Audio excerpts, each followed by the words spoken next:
Maður sem lenti í alvarlegu slysi í Fljótsdal í vikunni segir falskt öryggi að hafa neyðarnúmer sem ekki náist í þegar á reynir. Það tók aðstandendur hans nokkrar atlögur og 2 síma til að ná sambandi. Ríkisendurskoðandi segir enga leið til að fylgjast með hvaðan fjármagn til já og nei baráttuhópa komi fyrir þjóðaratkvæðagreiðsluna. Önnur þjóðríki, stórfyrirtæki og erlend hagsmunaöfl geti séð hag í fjármögnun til að hafa áhrif á niðurstöðuna. Vatnsborð stórfljóta í Evrópu heldur áfram að lækka vegna hitabylgju og mikilla þurrka. Skipsflök úr síðari heimsstyrjöld hafa birst þar sem vatnsborð hefur lækkað mikið. Engin meðferð til við augnskaða sem getur orðið vegna sólmyrkva. Augnlæknir segir mikilvægt að allir sem hyggjast horfa á deildarmyrkva noti sólmyrkvagleraugu. Vinsældir hljóðbóka fara vaxandi, bæði hjá nýjum lesendum og þeim sem áður keyptu bækur á pappír. Formaður Rithöfundasambandsins bindur vonir við að aukin samkeppni á markaði geti rétt hlut höfunda.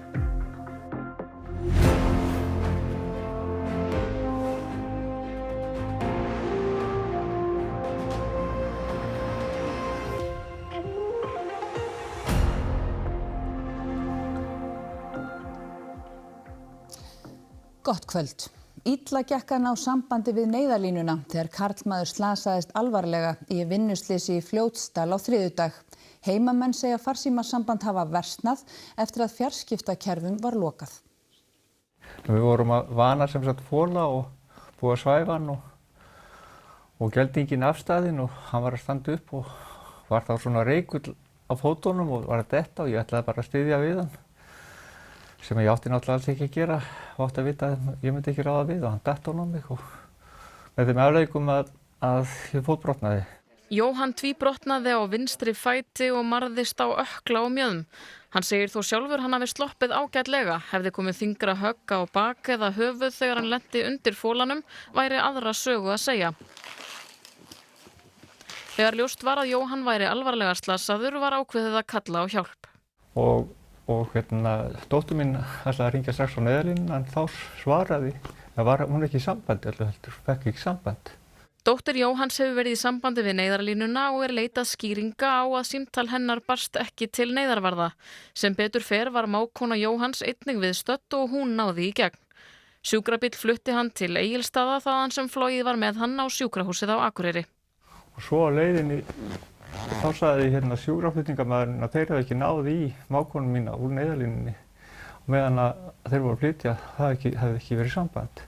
Bærinn Brekkugerði norðvestan Lagarfljóts í Fljótsdalshéraði og hinum megin við fljótið eitt vinsælasta tjaldsvæði landsins, Atlavík. Á þessum slóðum á sumrin iðulega talsverð umferð heima og ferðamanna. Austurfrétt hefur eftir oddvita Fljótsdalshéraðs að þar hafi íbúar kvartað yfir versnandi símasambandi eftir að slökkt var á 2G og 3G sendum. Og afnema G2 og G3 og aðeins að hafa verið búin að vinna því öryggismálunum og fjarskiptunum náttúrulega algjörlega óásættanleg fyrir okkur í dreifbílum að öryggi skuli vera svona falskt. Fréttastofa sagði fyrr í sumar frá manni á Skagaströnd sem reyndi ítrekað að ná sambandi við neyðarlínuna án árangurs og í framhaldi lýstu fleiri því sama. Vandinn talinn stafa af því að sumir símar fari í neyðarham þegar hringt í 112 og þá leiti þeir á 2G og 3G kerfin sem nú eru orðin óvirk. Fjarskiptastofa, Neyðarlínan og íslensk farsímafyrirtæki hafa gefið út að þau vinni saman við að greina orsakir vandans og leita lausna. Hjá mér Jón Svanberg Hjartarson, framkvæmdastjóri Neyðarlínunar. Kannski í fyrsta lagi, atviki núna þriðjudaginn, það sama eðlis og það sem sagt var frá í Skagafirðinum daginn? Við vitum það nú ekki alveg ennþá en vorum í dag í prófunum með þeim sem að reynda að tilkynna þetta til okkar og það gaf okkur mjög dýrmætar vísbendingar og þær eru þess eðlis að það virðist nú frekar hafa verið slæmt samband að ræða frekar en að hafa ekki náðst í gegn. Reyndar segir viðkomandi að hún hafi reynt að hringja tvisvar. Við sjáum ekki fyrra símtalið í símstöðin okkar en seinna símtalið berst okkur og varir í 12 sekúndur en það bara þannig að hvorki neyðarvörðurinn tilkynnandi heyra í hvor öðrum. Þannig að sambandi komst á en það heyrist ekkert. Þannig að sem bendi til þess að sambandi hafi verið mjög slæmt. Það kom fram að fjarskiptafélögin og fjarskiptastofa ásamt Neyðarlínunni vinna lausn. Hvernig miðar þeirri vinnu? Sko, henni miðar bara þannig að fjarskiptafélögin sendu nú eigandum þeirra tækja sem var ljóst að myndi dett úr sambandi við útfösun á 2G og 3G kerfinu. Það var sendt þeim skilaboð, fleiri en 1 og fleiri en 2 held ég og ég vil hringt í einhverja. Það lá alveg fyrir að þetta kerfi, sem þegar því yrði lokað, þá yrði nokkur fjöldi tækja sem myndi ekki ná sambandi við 112. Í vor voru það 6.000 tæki, en notabene ekki allt farsímar sem að fólk nota til daglegs brúks, heldur líka ýmsir stýritæki eins og sumarbústaðahlið og annað slíkt. Þannig að það mun ekkit í rauninni gerast með þetta nema þetta verið uppfært eða endurnýjar, sábúnaður, endabúnaðurinn. Hafa fjarskiptafélögin tekið nægilega fast á vandanum? Sko, það nú ekki Neyðarlínunar að segja til það hvort að einhverjir aðrir sé að taka nú fast á vandanum. Sýn Neyðarlínunar hins vegar svo að fólk á að geta náð í 112 svo fremið að það sé símasamband. Þannig að við höfum algjöra núllsýn í þessu. Ef að staðreyndin svo að við þessa lokun á 2G og 3G kerfinu, þar sem við vissum að það yrði tæki sem næði ekki sambandi, en ef að staðreyndin svo að sambandið sé einhver staðar á landinu og jafnvel á nokkrum stöðum orðið það slæmt að það náist ekki raunverulegt samband, þá það mjög alvarlegt mál. Hefði nýja númerið hjálpað hér? Já, sko munurinn á nýja varanúmerinu sem er 5990112 sá að það er rauninni bara venjulegt símtal. Á móti því að þegar þú hringir í 112 þá fer símaðinn í svokallaðan neyðarham, sem er til dæmis líka virkað þannig að þú getur hringt í 112 á þessu með símkort í símanum. Hitt í rauninni bara venjulegt símtal eins og við varum að hringja okkar á milli og það veitir þeir engan forgang í kerfinu en það hefði virkað bara eins og venjulegt símtal. Takk fyrir þetta og við segjum þetta gott hérna á Skógahlíð. Takk fyrir það, Greta Sigríður. Ákvarðanir í íslenskum landbúnaði verða teknar frá Brussel gangi Ísland í Evrópusambandið. Þetta niðurstaða höfundaskýrslu sem bændasamtökin létu vinna. Tekjur bænda myndu lækka strax við inngöngu. Skýrsluhöfundum var ætlað að meta hvort mögulegi ESB-aðild væri fyrst og fremst tæknileg breyting eða kerfisbreyting á íslenskum landbúnaði. En skýrslan stór og viðamikil yfir 130 síður í 7 köflum og þar af mörgu að taka. Til dæmis að öll ríki Evrópusambandsins hafi þurft að taka upp sameiginlegu landbúnaðarstefnuna í heild sinni við inngöngu.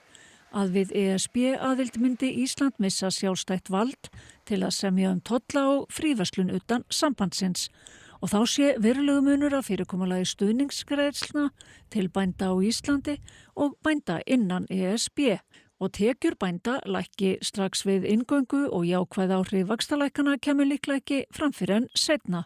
Og niðurstaða skýrsluhöfunda að ekkert aðildarríkja ESB hafi fengið varanlega undanþágu frá landbúnaðarstefnu sambandsins. Íslenskur landbúnaður mun taka gífurlegum kerfisbreytingum ef við förum inn í hina sameiginlegu landbúnaðarstefnu Evrópusambandsins. Kerfisbreyting sem hefði í raun að vera áhrif á alla grunnþætti atvinnugreinarinnar sem slíkar. En má atvinnugreinin ekki bara breytast? Þetta alveg eðlileg spurning hjá þér en það sem þarf líka að huga að þetta snýr ekki bara styrkjum eða tollum eða vöxtum eða gjaldmiðlum. Þetta snýr að því hvar valdið, hvar ákvörðunarvaldið og það í raun að veru helsta niðurstaða skýrslunnar sem slíkar að ákvörðunarvaldið færist til Evrópusambandsins. En þetta ekki sami eða svipar málflutningur og hefur komið frá ykkur í gegnum tíðinar eitthvað nýtt? Það raun að vera ekki meginefni skýrslunar hvort það sé sami málflutningur. Þetta núna bara skýrsla sem við gefin út fyrir bændur sem munum álykta hana næstkomandi föstudag og auka búnaðarþingi og það markar þá stefnu sem bændasamtökin taka í kjölfarið. Ríkisendurskoðandi sammála gagnrýni í nýrri skýrslu Öryggis- og samvinnustofnunar Evrópu eftirlit með þjóðaratkvæðagreiðslunni 29. ágúst. Sérstaklega varðandi gloppur í íslenskri löggjöf sem snúa að eftirliti með fjármögnun baráttuhópa. Engin leið sé til að fylgjast með hvaðan fjármagn til já og nei baráttuhópana kemur. Það geta verið önnur þjóðríki eða hópar þjóðríkja eða þess vegna fyrirtæki eða annars konar öfl. Þannig að þetta bara orðið mjög svona fjölþættur vandi sem að lýðræðisríki standa frammi fyrir. Erlendu öflin sem að geta haft skoðanir á því hvort að Evrópusambandi styrkist eða veikist, sá listi nánast bara óþrjótandi. En eins og staðan í dag, gæti þá stór fjárhagslegur stuðningur frá sérhagsmunahópum farið fram hjá öllu eftirliti hér á landi í aðdraganda þessara kosninga? Stór sem smár. Úr þessu þurfa að bæta og það sé á ábyrgð stjórnvalda. Lögin þurfa að stuðla að trausti og auka gagnsæi.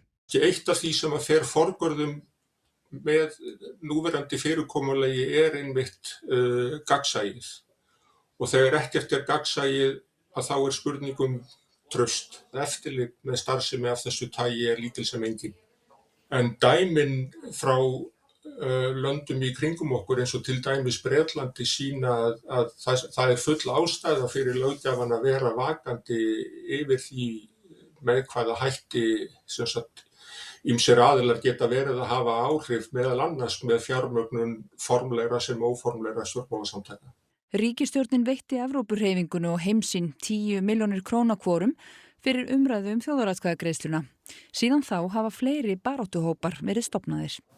En hvar liggja mörkin? Hvenær ertu komið með hagsmunasamtök og hverjir eiga rétt á styrk og hverjir ekki að vísum í jafnræðisreglu? Það getur sjálfur sér bara verið mjög góð spurning fyrir löggjafan að velta fyrir sér. Íranar myndu hafa fulla stjórn á skipaumferð sem siglir inn í Persaflóa Hormússund nái samkomulagið við Óman opnun siglingarleiðarinnar fram að ganga. Þeir segja viðræður á lokametrónum. Ríkin hafa átt í viðræðum sameiginlega stjórnun sundsins undanfarið en ekkert gefið upp innihald samkomulagsins. Umferð sundið hefur nánast alveg legið niðri síðan Bandaríkjamenn og Ísraelar hófu loftárásir á Íran í lok febrúar. Íranar hafa ítrekað fullyrt að umferð það verði ekki eins og fyrir stríðið, opin alþjóðleg siglingaleið, heldur ætli þeirra stjórna henni meira. بگم آخرین وضعیت این هستش که تقریبا روی تمامی موضوعاتی که مطرح بود هم بالاخره نقشه مسیرهای عبور، مسیرهای ورود و خروج ترافیک. Fjölmiðillinn IRIB sem með tengsl við klerkastjórnina í Íran segir íranska þingið fara yfir samningin. Í honum komi fram að skipum frá óvinveittum löndum verði bannað að sigla sundið nema þau greiði bætur. Bandaríkjaforseti sagði í gær að Íranar yrðu fyrir hörðum árásum tækist ekki að opna sundið bráðlega og í dag sagði hann baráttuna ganga mjög vel. Háttsettir embættismenn innan Írans segja Bandaríkin ekki taka þátt í viðræðunum. Varaforseti Bandaríkjanna segir sundrað stjórnkerfi Írans helstu ástæðu þess að ekki hafi tekist að binda enda á stríðið. The Iranians are extraordinarily difficult people. They have a fractured system. So there are people within their system who want the war to be over. There are also people within their system who are crazy radicals who want the war to continue. Our job is to navigate through that and get the best outcome for the American people. Óafturkræfur skaði getur orðið á augum ef horft beint í sólina. Venjuleg sólgleraugu duga ekki til að verja augun fyrir skaðlegum geislum sólarinnar. Augnlæknar vilja koma í veg fyrir að fólk þurfi að leita sér læknisaðstoðar eftir sólmyrkvann. Þá mikilvægt að huga að forvörnum en allra mikilvægast að nota sólmyrkvagleraugu. Almyrkvi verður sjáanlegur frá vesturhluta landsins 12. ágúst. Fólk sem annars þar á landin heldur en á þeim svæðum þar sem almyrkvin á að nota gleraugun allan tíman. En þar sem að almyrkvin að þá þarf maður að vera mjög nákvæmur með það að nota sólgleraugun nema bara þegar akkurat almyrkvin Það því munur á deildarmyrkva og almyrkva. Hvað varðar að vernda augun fyrir geislum sólarinnar? Augnbotninn tekur mikið pláss í heilanum og hann viðkvæmur fyrir sólinni og ef maður horfir of lengi í sólina og þá getur maður fengið skaða á sjónhimnuna, nánar sagt augnbotninn, sem aftast inn í auganu og þar engar sársaukafrumur, bara skynfrumur og það gerir það verkum að þess vegna lærum við frá unga aldri að við eigum ekki að horfa í sólina. Deildarmyrkvin hefst korter í 5 og þá mikilvægt að nota sólmyrkvagleraugun til að virða sólina fyrir sér. Almyrkvin hefst klukkustund síðar. Þegar skuggi tunglsins hylur alla sólarkringluna má taka gleraugun af í örstutta stund. Almyrkvinn getur varað allt frá nokkrum sekundum upp í 2 mínútur vestast á landinu. Þegar honum að ljúka þarf að setja sólmyrkvagleraugun upp aftur til að forðast augnskaða. Börnum yngri en 12 ára þó ráðlagt að bera gleraugun allan tíman. Ef maður horfir á lengi og fær skaða þá erfitt að lesa, erfitt að horfa í augun á fólki. Það bara eins og að sé lítill blettur í miðju sjónsviðs sem lagast ekki við það að fá ný gleraugu eða fá einhverja meðferð. Það engin þekkt meðferð við þessum sjúkdómi. Vatnsborð stórfljótanna Rínar og Dónár hefur á sömu stöðum aldrei verið lægra. Hitamet fjallu í Slóvakíu og Östuríki. Wir haben derzeit eine besonders herausfordernde Situation mit dem extremen Niedrigwasser, eine konkrete Herausforderung für unsere Wirtschaft und damit auch für unsere Versorgung. Klar ist, wir können das Wetter nicht beeinflussen, aber wir können dafür sorgen, dass unsere Wirtschaft besser durch diese schwierigen Wochen kommt. Deshalb werden wir jetzt dort nachsteuern, wo es notwendig ist. Hagfræðingar og hagsmunasamtök óttast að neikvæðar afleiðingar lágs vatnsborðs í álfunni leiði til samdráttar í hagvexti. Svipuðum þeim og varð vegna mikilla þurrka 2018. Vatnsborð Rínar hefur farið niður í sögulegt lágmark á nokkrum stöðum í Þýskalandi og Hollandi. Hitabylgja heldur áfram í að minnstakosti 1 viku í viðbót og búast má við að hitastig fari yfir 40 stig í mörgum ríkjum í Mið- og Suður-Evrópu. Vatnsborð Dónár hefur einnig haldið áfram að lækka og ástandið sérstaklega slæmt í norður Búlgaríu. Íbúar sem búa við árbakkann segja ástandið aldrei hafa verið svo slæmt. Аз 34 години съм по Дунава бил, сега съм вече пенсионер и кмет, но такова нещо не съм видял. Ловя отдавна, но това не се е случвало никога. От година на година все по-лошо. Това, че не можеш да ходиш, не ти влиза нищо, а ти си вложил много пари в лодка, двигател, мрежи. Hitamet féllu bæði í Austurríki og Slóvakíu í gær. Hitinn fór upp í 40 stig í báðum löndum. Í Slóvakíu var heitasti dagur ársins, ekki í fyrsta skipti í sumar, heldur það 3. Rín og Dóná eru meðal stórfljóta Evrópu. Rín á upptök sín í svissnesku Ölpunum og rennur norður meðfram landamærum Liechtenstein og Austurríkis í gegnum Þýskaland og Holland og þar til sjávar í Norðursjó. Fljóti hefur alla tíð verið ein mikilvægasta samgönguæð Evrópu. Dóná næst lengsta fljót Evrópu. Upptök hennar eru í Suður Þýskalandi og rennur hún í gegnum 10 ríki í Svartahaf. Eins og Rín Dóná mikilvæg siglingaleið. Þegar vatnsborð lækkar eins mikið og nú hefur gerst, kemur ýmislegt í ljós.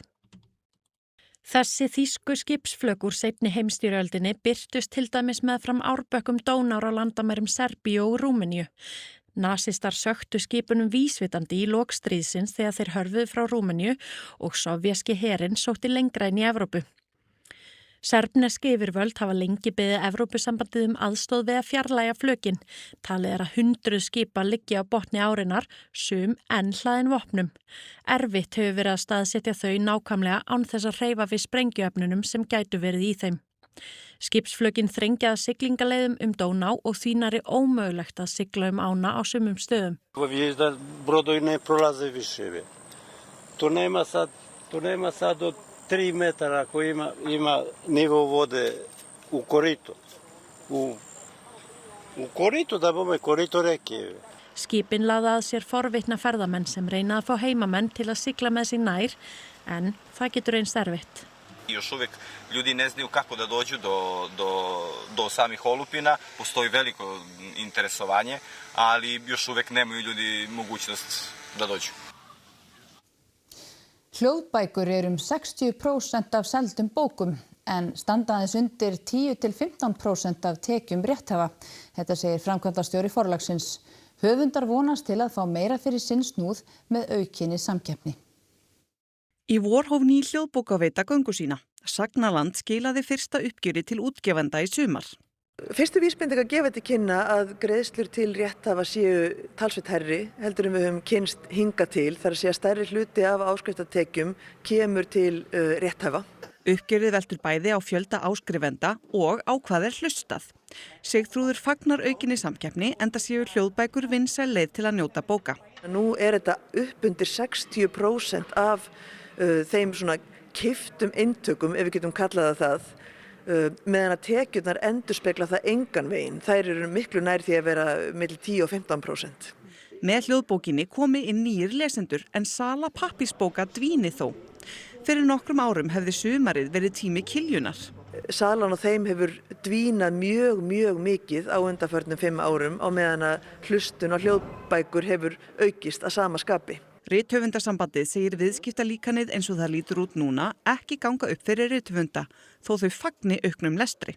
Þetta er vissuleyti viðbót við markaðinn sem var fyrir. Það eru fleiri að hlusta og fólk er að hlusta þegar það getur ekki lesið venjulega bækur, til dæmis bara þegar það er að hjóla eða labba með hundin sinn eða hvaða nú er. Neyslumynstur og hljóðbókaveitum er öðruvísi en á pappírsbókum og líkar að því sem gengur og gerist á sjónvarpsveitum. Á Sagnalandi eru til að mynda fleiri möguleikar en að selja bók í streymi. Það er hægt að kaupa bækur þar í eintakasölu og mér skilst að hugsunin sé svo að þá kannski getur bækur ratað fyrr þar og jafnvel leiðar koma út á pappír. Sala á pappírsbókum sé þó líka að minnka og útlánum á bókasöfnum fækkar.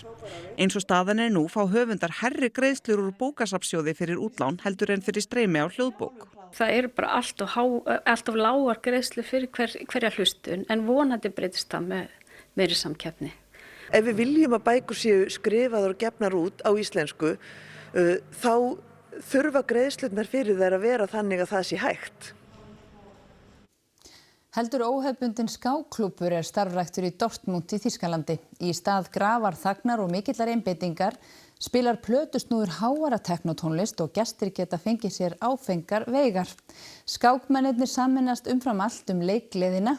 Það skiptir minna máli að vera góður að tefla.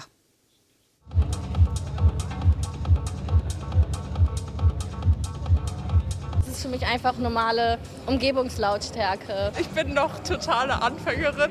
Jeder spielt schlecht Schach, wenn er nicht gerade Weltmeister ist. Es gibt immer Fehler, die man macht, sonst würde jeder Weltmeister sein.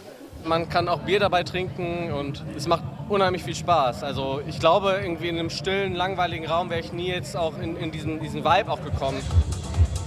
Á bilinu 50 til 100 manns mæta á viðburði og mót hjá klúbbnum í hverju mánuði. Í þetta skipti hittist klúbburinn í gamalli kirkju í Dortmund sem hefur verið breytt í bar. Wenn man fragt, oh, spielst du Schach? Die Antwort ist ja, aber schlecht. Schach flößt einfach sehr starken Respekt ein. Das hat ja so eine Aura von so einem Männersport. Nur Genies können das irgendwie beherrschen und dann haben viele Leute, glaube ich, Angst.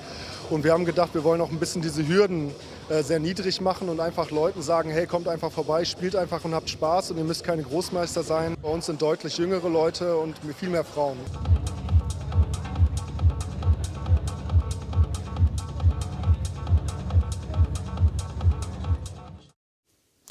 Heimalingurinn Messi á Hellu er engin venjulegur heimalingur.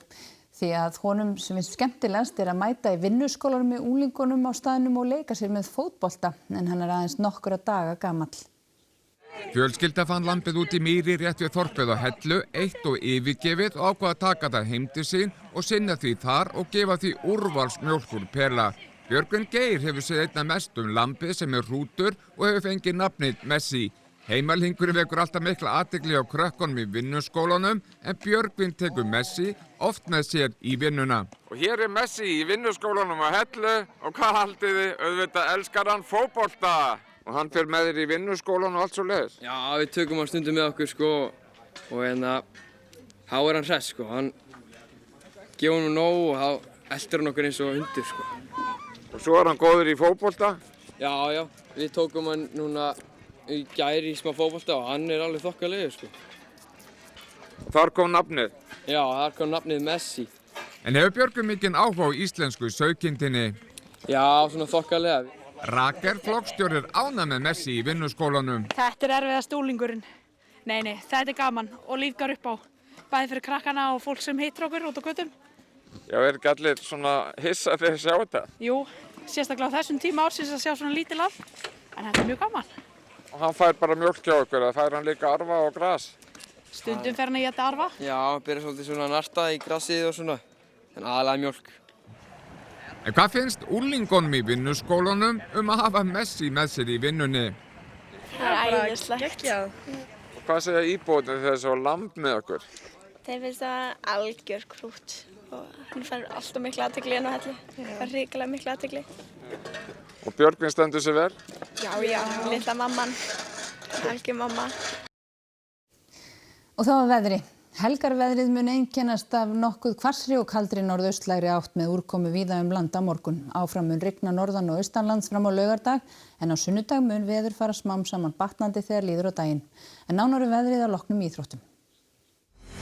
Rigning setti strik í reikninginn fyrir sumakylfinga á fyrsta degi Íslandsmótsins í golfi. Mótið hófst á Korpúlfsstaðavelli í dag og stendur yfir fram á sunnudag.